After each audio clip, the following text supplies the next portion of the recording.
तो दोस्तों ये है SP 125। तो हम लोगों को पहले वीडियो में दिखाया था, बाइक को गियर में डालते ही बाइक में बहुत ही अजीब सा इंजन से साउंड आ रहे थे, कट कट करके साउंड आ रहे थे।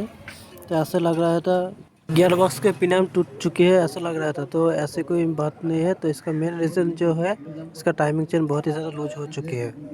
देख सकते हैं आप लोग, बहुत ही ज़्यादा लूज है और हिल भी रही है।